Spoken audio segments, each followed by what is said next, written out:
Бишкектин Ак Ордо 3 конушунда 2 тууганды өлтүрүүгө шектелген кишинин кылмыш тууралуу көрсөтмөсү жарыяланды. Ички иштер министрлигинин 8 октябрда тараткан видеосунда шектүү ал үйгө акча үчүн киргенин айтып, 2 кишини бычактап өлтүргөнүн мойнуна алган.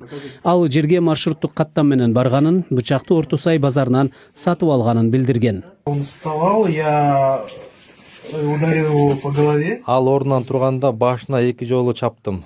Ал мени бычактап жерге кулатты. Экөөбүз алышып жатып эшикти кулаттык. Ал мени түртүп, мен эшикти сындырдым. Кийин ал кулаганда ичине бычак сайдым. Ал кайра турууга аракет кылганда желкесине дагы 1 жолу бычак урдум. Ударил ему в спину. Сколько раз? 1 раз. Кийин маркумдун эжеси келип, шектүүнү колдон кармаганда ал коркуп кетип, ичине желкесине бычак урганын кошумчалаган. Мунун алдында милиция маркумдун жубайынын көрсөтмөсүнүн видеосун жарыялаган.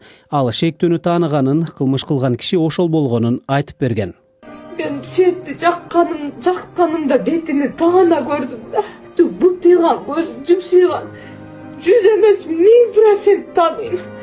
Мен эмес кызым таанып атат. Окуя болгон жерден кылмышка шектүүнү алып кеткен таксист дагы көрсөтмө бергени белгилүү болду.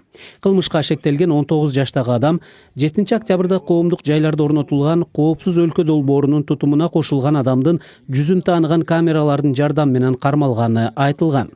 Президент Садыр Жапаров Ак Ордодогу окуянын тергелиши боюнча билдирүү жасады. Милицияларга бардык шарттарды түзүп бердик. Техникалык каражаттары жетиштүү. Керек болсо милициялардын өздөрүн кайда, кантип иштеп жүрүшкөндүгүн бардык штабта онлайн көзөмөлдөп турушат.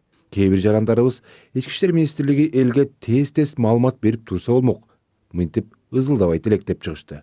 Ички иштер министрлиги мындай учурда тергөөнүн кызыкчылыгы үчүн тез маалымат бербейт. Качан гана толук изилдеп бүткөндөн кийин бериши мүмкүн.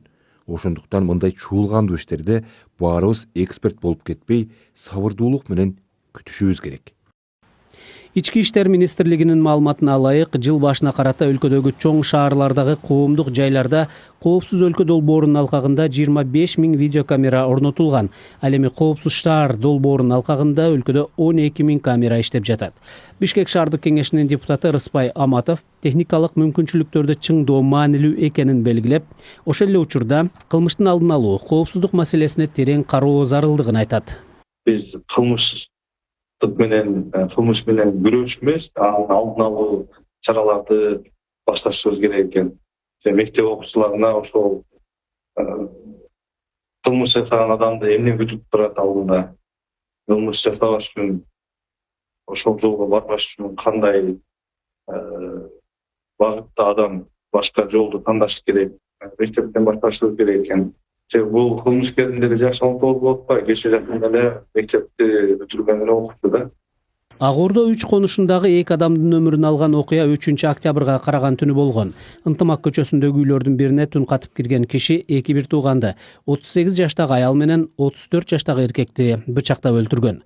Кылмыш болгон үйдөн маркумдун жубайы 3 баласы менен качып чыгууга үлгүргөн.